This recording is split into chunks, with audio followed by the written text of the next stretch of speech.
Olá pessoal, sejam bem-vindos a mais um vídeo e hoje nós vamos estar aqui falando sobre um tema que muitas pessoas se utilizam e eu acredito que a maioria das pessoas que vão assistir também estão familiarizadas com ele. Esse é um dos temas utilizados dentro da questão da imortalidade da alma. Um dos textos utilizados sobre esse tema também tem aqui no canal, sobre a questão do inferno. O que acontece depois da morte você pode assistir como vídeos complementares a esse. Hoje eu vim trazer o evento da transfiguração. É transfiguração ou sonambulismo? O que acontece, pessoal?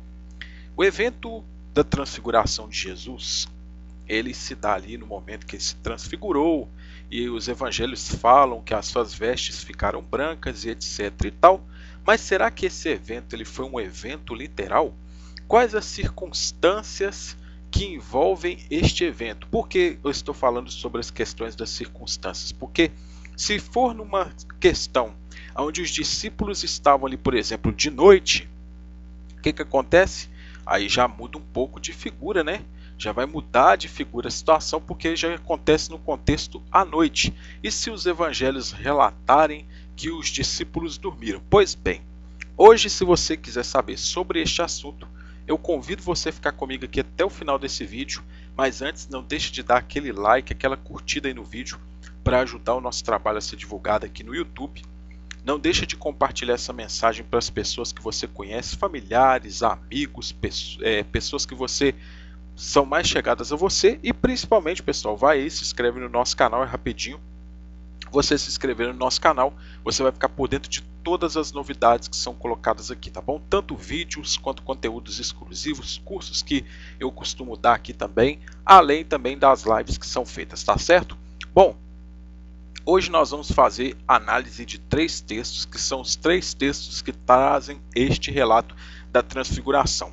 As pessoas pegam a Bíblia para poder falar que a Bíblia ela é inerrante, né, que ela não possui erros. Se você fala que algo é inerrante, ele não possui erros.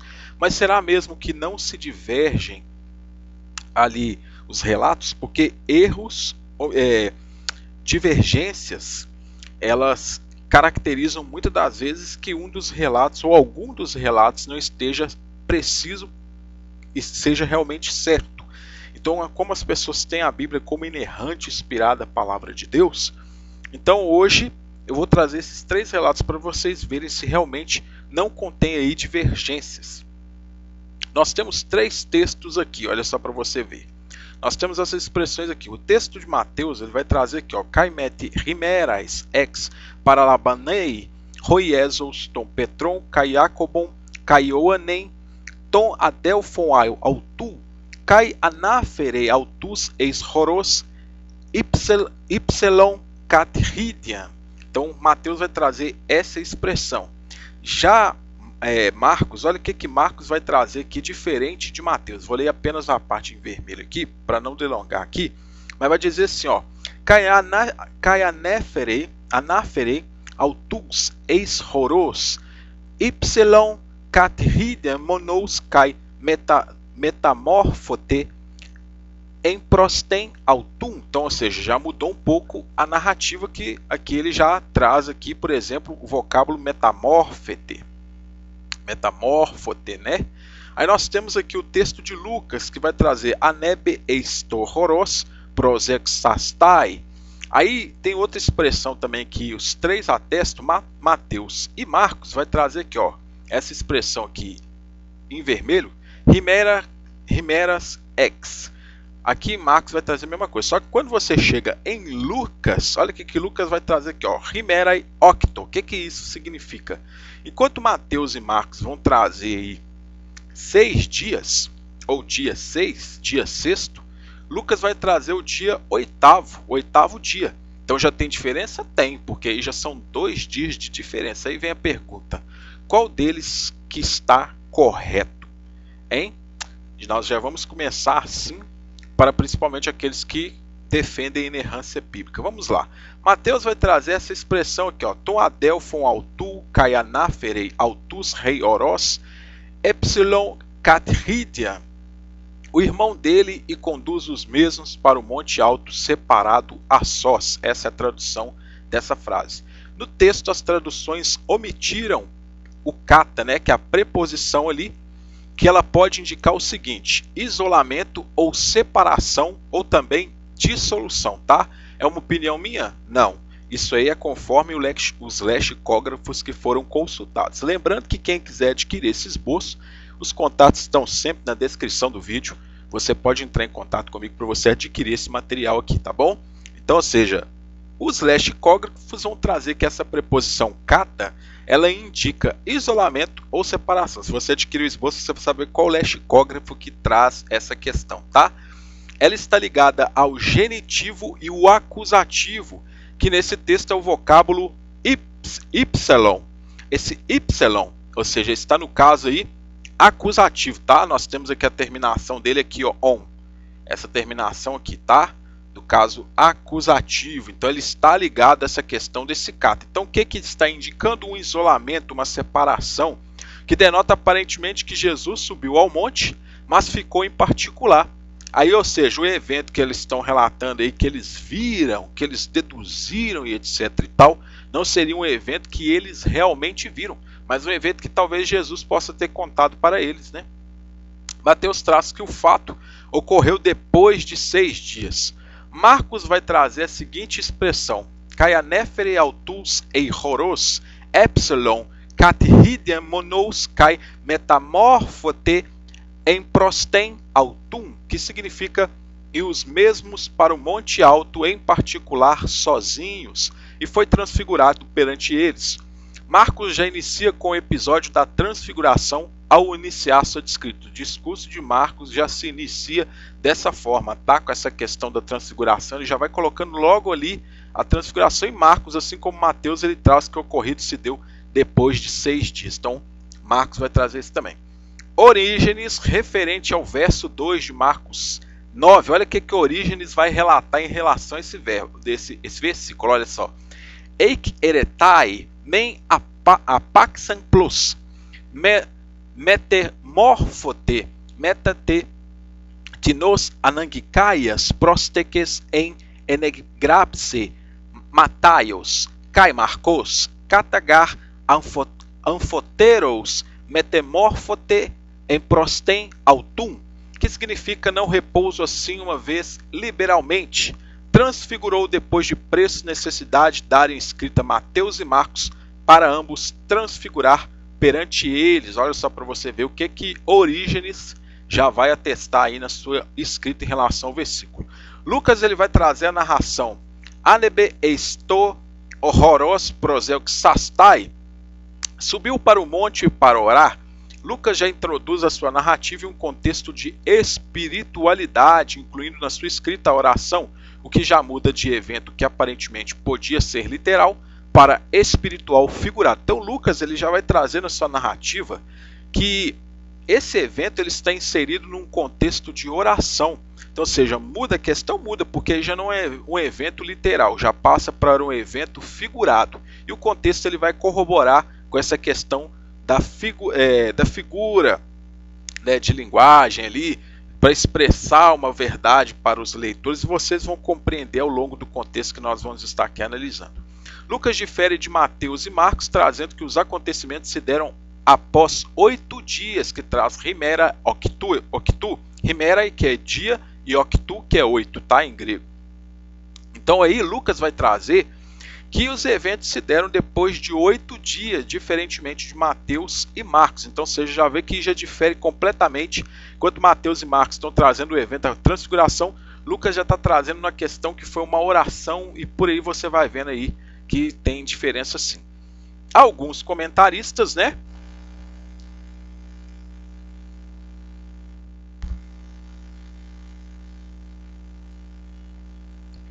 Alguns comentaristas dizem que esse episódio encerra a primeira parte do Evangelho e forma a inclusão com a cena do batismo de Cristo. Ouve-se a mesma voz celeste, fazendo alusão ao Salmo 2,7 e Isaías 42,1, mas no batismo dirigia-se apenas a Cristo, e aqui se dirige aos 3 discípulos presentes, como que para confirmar a profissão de fé de Pedro. Então, alguns estudiosos, alguns comentaristas de materiais que eu possuo, que eu também inseri aqui neste material, esses comentaristas, eles falam que esse início da transfiguração, esse relato da transfiguração, está ligando aos eventos anteriores do batismo, ou seja, está encerrando ali a primeira parte do evangelho, onde fala do batismo de Jesus, dando início ali a uma nova parte, tá? Então, na cena do batismo, Jesus aparecia como o novo Moisés, da mesma forma que aqui nesse relato, e vocês vão entender por que disso. O que destaca a voz celeste dizendo, ouvi-o, como em Deuteronômio 18:15, a alta montanha onde Cristo se transfigura evoca o Monte Sinai, onde Moisés encontrou Deus e daí desceu com o rosto iluminado pela glória divina, conforme Êxodo 34:29 ao 30, tá? Vocês podem conferir isso lá depois. A nuvem que coloca os discípulos sob sua sombra evoca o texto de Êxodo 40, versículo 38. Compreendemos então por que, depois da transfiguração, Jesus se dedica à formação de seus discípulos e lhes dá alguns princípios de uma ética cristã. Então, o que acontece? O próprio contexto, ele demonstra que tudo isso está envolvido num contexto que eles estão tentando provar Jesus como profeta prometido por Moisés. Vocês vão entender isso ao longo do capítulo, nós estamos apenas no início aqui. Sobre as mudanças físicas de Jesus, aí nós temos os seguintes relatos aqui paralelos que eu coloquei, é Mateus 17:2, Marcos 9:2 e Lucas 9:29. Mateus 17:2 vai trazer cai metamorfote em prostem autu, que é a mesma narração que Marcos também vai trazer essa mesma construção. Agora Lucas já vai trazer algo bem diferente com acréscimos e especulações maiores. Olha o que Lucas vai trazer. Lucas vai trazer a seguinte expressão: kai egeneto en to prosel kestai autu toeidus tu prosopou autu heteron kai ro imatismos autu leukos exastrapiton. Então, ou seja, Lucas já vai trazer totalmente diferente. Essa expressão de Marcos e Mateus significa que foi transfigurado perante eles, né? Que Lucas não vai trazer essa expressão aí, metamorfote, tá? Essa expressão metamorfote, que significa mudar para outra forma, transfigurar, transformar, mudança, divisão, mudança de caráter e moral, tá? Também não tem um significado de mudança de natureza interior, que é um vocábulo que pode denotar tanto a mudança física externa, que é vista pelas pessoas, quanto a mudança interior, que não pode ser vista, mas percebida. E Paulo usa o mesmo verbo para descrever a atividade do Espírito nos cristãos. As pessoas conseguem ver o Espírito de Deus agindo no outro? Conseguem, mas ela só vai conseguir ver através das atitudes da pessoa, não vai conseguir ver fisicamente. Então, ou seja, esse vocábulo metamorfote, ele está inserido num contexto que? Um contexto que evoca coisas espirituais, coisas, ou seja, figuradas, tá? Figurativas, e não no sentido literal. Por aí você já vê que o contexto ele já traz essa questão da figura de linguagem para as pessoas compreenderem. Essa expressão de Lucas, ela significa o seguinte, né? E aconteceu em orar ele a aparência do rosto dele, branca resplandecente. Lucas segue a narrativa de um contexto espiritual, continuando a mencionar que o evento se deu pela oração de Jesus, tá? Conforme o verso 29. Então, Lucas ele continua nessa linha aí, ó, de oração, essa linha de espiritualidade, para demonstrar para os seus leitores ali que aquilo ali não tem nada de literal, tá? Mateus ele vai tentar explicar o evento da seguinte maneira, ele vai trazer assim, ó: Tadei mate autu egeneto leuca rostofos. As e vestes dele se tornaram brancas como a luz.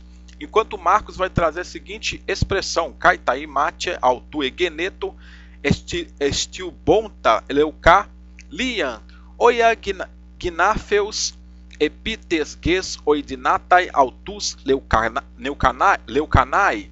E as vestes dele se tornaram brilhantes, brancas, muitos tais como lavandeiros sobre a terra, não pode assim branquear. Então, ou seja, Marcos ele vai especular mais do que Mateus e Lucas, vai tentar dar uma explicação muito maior. Já Lucas vai trazer a expressão kairo imatismos autu leucos exastrapton, e a roupa dele branca resplandecente. Marcos não traz que o rosto de Jesus brilhou ou se pareceu com o sol, tá? Mateus vai trazer a expressão kai elampsen to prosopon autus ros Helios, e brilhou o rosto dele como o sol, e Lucas, que insere a narrativa no contexto de oração, vai trazer eidos to prosopou autu heteron, aparência do rosto dele, outra. Então, ou seja, quem vai trazer a mudança do rosto, olha só como já vai diferindo. Tem coisas que Marcos traz que Mateus traz e Lucas não. Tem coisas que Lucas traz que Mateus e Marcos não vão trazer. Então por aí você já vê que tem uma diferença nas narrativas que não são a mesma, né? Não corroboram entre si.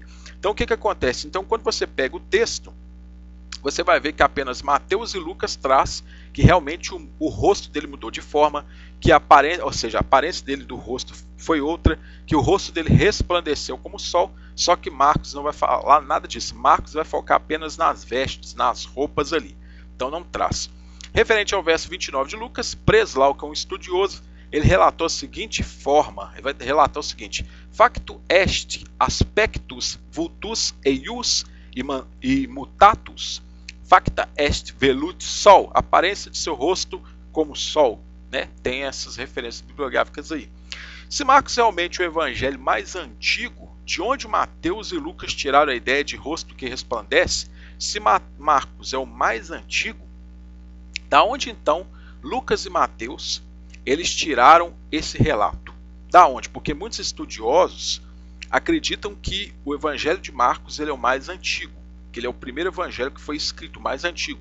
Se ele não traz, que é o documento mais antigo, então da onde que Lucas e Marcos tiraram? Ah, ele tirou lá da fonte Q.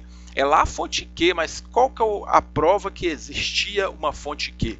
Qual que é essa prova que nós temos? Porque o que nós temos é apenas especulação, tá? Uma probabilidade. Probabilidade não é que realmente é um fato e não é também que não seja um fato. Ou seja, a probabilidade pode ser sim ou não. Você está ali no meio do muro, você não sabe se vai cair ou se vai ficar em cima do muro. É assim que funciona a questão da probabilidade. Nós temos aqui o verso 3 de Mateus 17, Marcos 9, 4 e nós temos Lucas 9, 30, tá? Olha só para vocês verem. Quando você pega Mateus aqui, na continuidade da narrativa, Mateus vai trazer o vocábulo ofte. Quando você traz o Marcos 9, 4, também vai trazer o vocábulo ofte. Só que Lucas não vai trazer este vocábulo. Lucas vai trazer um outro vocábulo mais na frente da sua narrativa. Quase que no final da sua narrativa, ele vai dar uma suposta ali explicação. Aí o que acontece? Esse vocábulo ofte, que muitas pessoas, que os tradutores colocaram aí, aquilo que eles estavam vendo e etc e tal, esse vocábulo ele vem de outra palavrinha, tá? Desse radical aqui, que é o radical orao. Esse orao, o que ele significa? Ele também tem um significado de ter uma visão, tá? E perceber mental e espiritual, isso conforme os léxicos aí, tá? O vocábulo está inserido em contextos de visão e vista do sobrenatural. Aí tem todo este material bíblico aqui, principalmente no Novo Testamento, tá? Dentro dos evangelhos, todas essas referências aqui em relação ao contexto. Você pode pesquisar depois aí, parar o vídeo, pesquisar, ou pode adquirir o esboço também, você vai estar me ajudando. Você pode adquirir, você pode estar pesquisando tudo isso aí, que você vai ver que todos esses contextos aí estão inseridos em questões espirituais, tá? Não literais. Então por aí você já vê que o contexto ele já está fortemente a tendência espiritual. Dessa forma podemos compreender que o ocorrido foi visto pelos discípulos que estavam com Jesus, foi uma visão diferente de algo que é literal. Lucas, versículo 36, apresenta a palavra derivada do mesmo radical que eu estou falando que já traz mais à frente, que é essa palavra aqui, ó, eurakan. Porém, mais à frente em sua escrita, diferente de Mateus e Marcos, que já inserem no início do discurso, tá? Enquanto Mateus e Marcos vão trazer esse vocábulo ofte, esse vocábulo eurakan, Lucas vai trazer mais à frente. Só que tem um problema. Todos esses vocábulos, essas duas palavrinhas, vêm desse radical aqui, ó, oral, que significa, ou seja, ter uma visão, perceber mental e espiritualmente, está sempre incluído nos contextos de visão e vista do sobrenatural, tá? Sempre assim.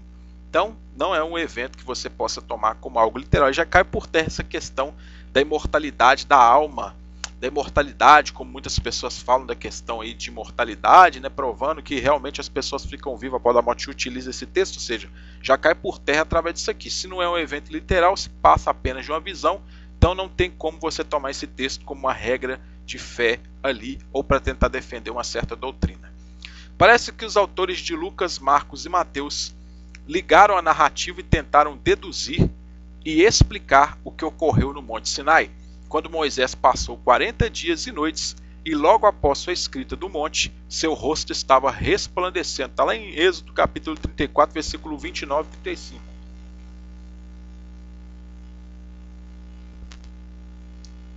Então o que acontece?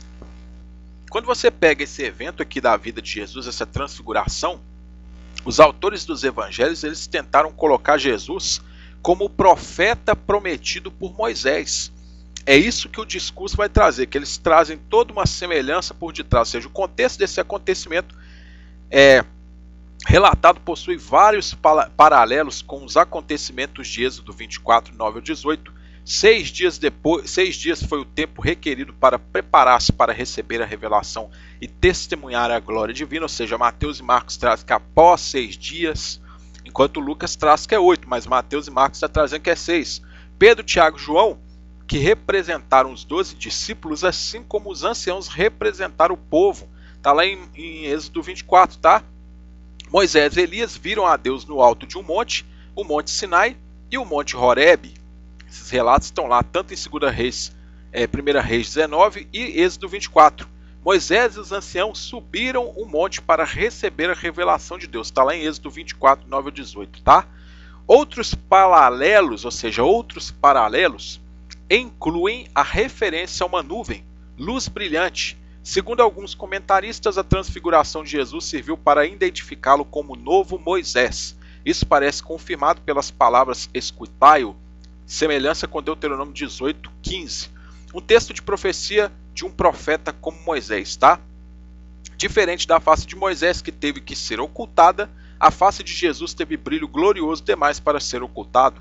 A voz do Pai vinda do céu mostra a superioridade de Jesus em relação a Moisés e Elias. Jesus é apresentado como o amado Filho de Deus, objeto do seu agrado e o foco dos verdadeiros discípulos. Outros comentaristas também dizem que a aparição de Moisés e Elias, pois representam, primeiro, a lei e os profetas. Jesus disse que não viera abolir a lei e os profetas, mas cumpri-os. Moisés e Elias, assim como Jesus, realizaram milagres, foram rejeitados e tiveram um encontro com Deus no monte. Terceiro, no judaísmo, esses homens também têm importância para os últimos dias. Moisés profetizou que Deus levantaria um profeta como ele. Acredita-se que isso aconteceria nos últimos dias. Em Malaquias 4, 5, 6 encontra-se a profecia de que Elias apareceria antes que venha o grande e terrível dia do Senhor. E quarto, acreditava-se que os dois estavam no céu, sendo que Moisés foi ressuscitado conforme Judas 9 e Elias transladado sem passar pela morte, 2 Reis 2, 11 e 12. A cena da transfiguração de Jesus com Moisés e Elias é um tipo de evento final dos últimos dias, quando o Jesus glorificado se unirá com os seus salvos, tá? Então tudo isso aí está envolvido nessa narrativa que os autores dos evangelhos colocaram Jesus como esse profeta prometido, tá? Que é isso que os escritores tentam fazer, eles tentam ligar os acontecimentos da vida de Jesus às profecias do Antigo Testamento.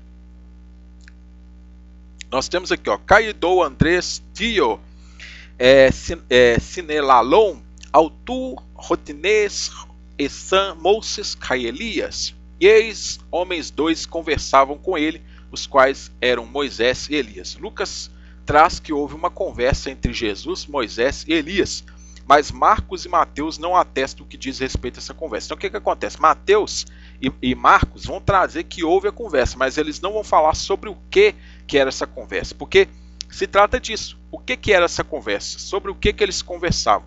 Aí Lucas, diferente de Mateus e Marcos, ele vai trazer a seguinte narração em relação a esse fato. Elegon tem exodon, auturrem, remelém, pleron em Jerusalém, que significa falavam a partida dele que iria cumprir em Jerusalém. O que mais reforça a ideia desse paralelo com os acontecimentos no Sinai é o fato do autor de Lucas usar a palavra exodon. Olha aqui a expressão aqui, ó, a mesma expressão, exodon. Essa expressão aqui, ó, essa expressão exodon é uma expressão que também vem do vocábulo exodos, tá? Exodus ou êxodos, tá? Que é a mesma palavra usada pela Septuaginta para descrever o êxodo de Israel do Egito, tá? A saída do povo de Israel do Egito. Então, ou seja, pelo próprio contexto você já vê que os autores fazem toda uma associação para colocar Jesus semelhantemente nos mesmos eventos que Moisés aparentemente teve, para inserir Jesus como esse profeta prometido, né? Rode Petros caiois sum autu ressan bebaremenoi au hipno de agregoressantes. Mas Pedro e os com ele estavam sobrecarregados de sono, tendo ficado acordados. Essa é a parte mais interessante desse relato, tá, pessoal? Por que eu digo que é a parte mais interessante? Porque algumas pessoas que pegam esse relato como literal, elas não pararam para analisar principalmente essa parte desse relato. Por quê? Essa parte, ela demonstra nitidamente que mesmo que a pessoa chegue e fale, mas estava de dia, e etc e tal, mas o texto ele deixa claro que eles dormiram. Por quê? Essa expressão aqui, ó, bebaremenoi, ela provém de bareô. Bareô, que é uma expressão idiomática, tá? Idiomática, que significa ouvir pesadamente com os ouvidos, ser mentalmente lento ou estúpido na compreensão, ser lento para entender. Idiomaticamente, eles estavam sobrecarregados pelo sono, ou seja, estavam adormecidos. Então tem isso dentro dos léxicos também, tá? Que trazem que realmente eles estavam adormecidos, que é uma expressão idiomática para falar que eles estavam adormecidos. Lucas traz exclusivamente que Pedro, Tiago e João estavam vencidos pelo sono. Isso é atestado pelas traduções em português que falam justamente essa questão, que eles estavam vencidos pelo sono. Esse fenômeno descrito por Lucas tem como nome alucinações hipnagógicas, que são experiências perceptivas associadas a fenômenos visuais, táteis e auditivos, que acontecem na transição entre a vigília e o sono, ou seja, ao adormecer. Então, ou seja, isso tem uma explicação científica, tá, pessoal? O que eles estavam vendo como uma suposta visão se chama de alucinação hipnagógicas. Já as alucinações, olha só para você ver, já tem outras alucinações também, que são as alucinações hipnopômpicas, que são experiências similares, ou seja, essas alucinações hipnagógicas, todavia ocorrem na transição entre o sono e a vigília, isto é, ao despertar, tá? Então também despertando também se acontece esse tipo de coisa. Decorrem da persistência de experiências oníricas no início do sono ou após acordar. Então quer dizer que os camaradas estavam o quê? Alucinando ali, meu filho. Você tá achando que o negócio foi literal? O pessoal dormiu, teve ali um sonho, uma visão, uma suposta sonho e visão, que estava acontecendo justamente ou alucinação hipnagógica ou alucinação hipnopômpica. E aí os camaradas chegaram, falaram que era uma visão e colocaram ali. Será que realmente isso é algo literal? Será que uma visão, ou seja, tirado de um sono, pode ser considerado como literal? É lógico que não, né, gente? Não tem como você pegar algo como esse, ou seja, o próprio contexto já fala na questão de visão, fala da questão de oração, fala que eles tiveram sono ali, então, ou seja, o evento ele já vem ali que eles podem estar vendo ou pode não estar vendo, ou seja, mesmo que eles estivessem vendo, era algo que referente ao que? Um sonho que eles estavam tendo, uma alucinação. Então não tem como você pegar algo assim como literal. Então decorrem da persistência de experiências oníricas no início do sono ou após acordar. Ambas não são indicativas de nenhuma patologia, porém podem fazer parte da síndrome narcoléptica ou em casos de paralisia do sono, tá? Tem isso aí também da questão da paralisia do sono. Existe isso. As alucinações podem causar confusão no indivíduo, pois é raro vivenciar e saber diferenciar o ilusório da realidade. Presta atenção nisso. Então, ou seja, a pessoa não sabe diferenciar o que é realidade do que é ilusão. são caracterizadas por imagens e sensações impactantes ou aterrorizantes, onde é incapaz de distinguir o real. Essas experiências potencializam o medo e frequentemente interrompem o sono da pessoa. O que o relato fala? Que eles despertaram de repente do sono, não é? Então, para você ver que realmente está tudo fazendo sentido. Associados a outros fatores como ansiedade e estresse, podem acarretar alucinações mais complexas e frequentes, tá? Então, isso aqui quem está dizendo não sou eu, isso aqui é estudo dentro da questão científica, tá? As referências estão todas aí, vocês podem pesquisar, podem buscar mais a fundo, tá bom? Mateus e Marcos e Lucas não presenciaram os eventos, mas escreveram através de relatos de outras pessoas que viram o que Jesus fazia. Esse acontecimento, que é descrito de forma exclusiva por Lucas, como um momento em que os discípulos estavam sobrecarregados com sono ou vencidos pelo sono, nos mostra que esse evento se deu por esse fenômeno científico de alucinações, tá? Existem várias pessoas que também sofrem com sonambulismo e que aparentam ver coisas que na realidade não viram. Se tratando de sonhos, existem inúmeros relatos de pessoas que tiveram sonhos bem longe da realidade e que contam os mesmos como se realmente tivessem ocorrido. Então isso é algo que realmente acontece, pessoal. As pessoas sonham, as pessoas têm lá os seus pesadelos, têm lá os seus sonhos lá maravilhados, e aí as pessoas contam isso como se fosse uma grande realidade. Na verdade, não passa de apenas um sonho, não um evento literal. Aí nós temos aqui outros versículos. Nós vamos ter aqui, ó. Mateus, ele vai trazer a seguinte expressão. Nós temos aqui, ó.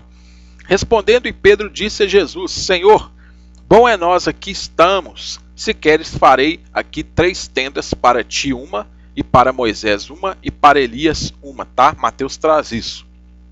Marcos vai trazer: e respondendo Pedro diz a Jesus: Rabi, bom é nós aqui estarmos, e façamos 3 tendas, para ti uma, e para Moisés uma, e para Elias uma. E tem Lucas que vai trazer: e aconteceu em um afastarem-se eles de ele, disse Pedro a Jesus: Mestre, bom é nós aqui estarmos, e façamos tenda 3, um para ti, e para Moisés uma, e para Elias, não sabendo o que diz. Então o que o Lucas vai trazer? Que ele não sabia o que ele estava dizendo. Ou seja, quando uma pessoa ela acorda de um sono, o que acontece? A pessoa muitas das vezes ela não sabe o que ela está dizendo. Ela não sabe aquilo que ela está falando. Então isso é algo normal, verídico, para você ver que o contexto de Lucas está inserido nessa questão. Mateus apresenta Jesus como Senhor, utilizando o vocábulo Kyrie, ou Curie, enquanto Marcos traz que ele era Rabi, Rabei, que ele utiliza esse vocábulo Rabei. Já Lucas traz que ele era mestre, mas com uma palavra incomum dos outros evangelhos, que é epistatá, que é uma palavra que denota um superintendente ou supervisor, que era uma palavra usada na Septuaginta, tá? Todos os contextos aqui para vocês conferirem depois esse vocábulo epistatá. Lucas acrescenta que Pedro disse essas palavras depois que eles se afastaram de Jesus, diferente de Mateus e Marcos. Então você vê as variações dentro dos evangelhos aí entre uns e os outros. Enquanto uns estão falando que ele falou ali, Mateus e Marcos, Lucas já está trazendo que eles se afastaram primeiro para depois ele dessa declaração. Alguns interpretam que talvez Pedro estivesse pensando na festa dos tabernáculos, ocasião anual em que os judeus dormiam em tendas por uma semana. Também é possível que estivessem refletido o Êxodo 29:42, que fala sobre Deus se encontrar e comunicar com seu povo a partir do tabernáculo. Ele pode ter associado que esse evento de Êxodo estivesse ocorrendo de novo. Então ele estava associando que esse evento ali estava ocorrendo de novo. E se você for pegar o contexto aí do verso, você vai ver que eles perguntaram para Jesus o que era aquela visão em relação a Elias. Por que Elias apareceu? Porque Moisés eles compreenderam, mas Elias parece que eles não entenderam e questionaram Jesus depois, e Jesus dá a explicação sobre a questão de Elias lá, tá? Aí nós temos aqui outra expressão também, o verso 5 e 6, que vai trazer a seguinte expressão: ainda ele falando, eis a nuvem luminosa sombreou a eles, e eis voz de a nuvem dizendo: este é o filho meu o amado, em quem me comprazo, ouvi a ele. E tendo ouvido, os discípulos caíram sobre o rosto deles e temeram grandemente. Clemente, em suas homilhas, atesta a seguinte expressão em relação ao verso 5 desse capítulo de Mateus. Aí vai trazer aqui, ó. Ala caex oranon, martis phone ecouste legousa autos estin morrohuios ho agapetes eis ho eudoquesa toton ecoete. Não e seis céus sacrifício vós ouviram dizendo, este é o meu filho, o santo, que com prazo a ele ouvi. Então Clemente vai trazer essa questão. Orígenes em relação a esse verso, ele traduz o vocábulo aqui apesqueiasen como obum brauyut ou inumbayut, que significa ofuscado, que é seguido da mesma forma pela Vulgata, tá? Então essas são as variações que nós temos referentes a essa questão. Aí nós temos aqui o relato de Marcos. Marcos vai trazer assim, ó. Não, pois sabia o que responder, apavorados, pois tinham ficado, e apareceu nuvem sobreando a eles, e houve voz de nuvem, este é o filho meu, o amado, a ele ouvi. Então, ou seja, Marcos já traz essa questão. Lucas vai trazer a seguinte expressão. Nós temos tauta de autulegontos egenetos nefele kai epesquiaxen autus efobetesan de ento eiselten autus eisten nefelen, que significa estas coisas, e ele dizendo, apareceu nuvem e sobreava a eles, temeram em o entrarem eles em a nuvem. Mateus traz que eles se prostraram ou caíram com o rosto, sobre o rosto, uma expressão de reverência diante de um superior. Você pode pegar isso aí e pesquisar em relação à questão do Antigo Testamento. Eu tenho um vídeo aqui também que se chama O Mito do Cair no Espírito, onde eu explico essa questão das pessoas se prostrarem, tá? Você pode pesquisar aqui no meu canal, como também vídeo complementar a este. Marcos traz que Pedro não sabia o que responder por causa do pavor, já Lucas traz que mesmo eles temendo entraram na nuvem, tá? Então tem essas variações aí. Os autores assemelham o acontecimento ao do Monte Sinai, quando o povo viu o monte cercado por uma nuvem e Moisés estava falando com Deus. Todo o contexto está inserido uma visão e especulação dos escritores para tentar associar Jesus com a figura do profeta prenunciado por Moisés no passado, conforme Deuteronômio 18, lá que ele fala que Deus enviaria um profeta e etc e tal.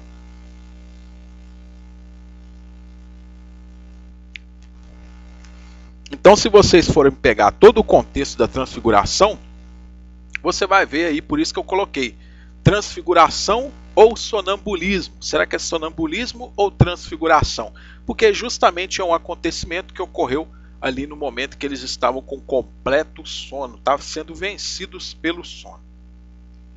Aí nós temos aí o versículo 7 ao 9 de Mateus 17, Marcos 9:8 e Lucas 9:36. Mateus vai trazer a seguinte expressão: e aproximou-se Jesus e tocando neles disse, levantai-vos e não temais. Tendo erguido os olhos deles a ninguém viram, senão a ele. Jesus somente, e descendo eles de um monte, ordenou a eles Jesus, dizendo, a ninguém conteis a visão, até que o Filho do Homem dos mortos seja ressuscitado. Marcos já vai trazer, e de repente, tendo olhado em volta, não mais a ninguém viram, mas Jesus somente com eles. E descendo eles de um monte, ordenou a eles para que a ninguém as coisas que viram contassem, senão quando o Filho do Homem de os mortos ressuscitasse. E Lucas já vai trazer a seguinte expressão: em o aparecer a vós foi achado Jesus sozinho, e eles calaram e ninguém relataram em aqueles dias nada das coisas que tinham visto. Mateus usa o vocábulo horama, visão, Marcos traz eidom, que viram, e Lucas traz euracã, tinham visto. Todas essas palavras provêm do vocábulo horao, usado em contextos de visões espirituais. Lembra do vocábulo horao que eu expliquei lá atrás do vídeo?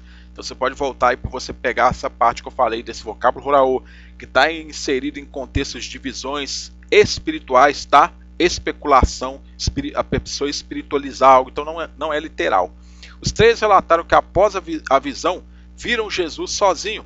Mateus e Marcos dizem que Jesus ordenou que os três, que é Pedro, Tiago e João, não dissessem nada a ninguém, enquanto Lucas menciona que eles se calaram. Mateus e Marcos relatam que os discípulos só poderiam contar a visão depois de Jesus ter cumprido sua missão e ressuscitar. Então quem traz isso, Mateus e Marcos, mas Lucas não fala absolutamente mais nada depois desse acontecimento. Conclusão: Os três evangelhos concordam em tentar provar Jesus como o profeta prometido por Deus através de Moisés no Sinai. Isso podemos ver no paralelismo feito por cada um em inserir as semelhanças do acontecimento do monte entre Deus e Moisés, tá? Mesmo com esses paralelismos, para associar a narrativa ao evento do Sinai, vemos diferenças consideráveis entre eles. Lucas inicia diferente de Mateus e Marcos, trazendo que os eventos se deram após 8 dias.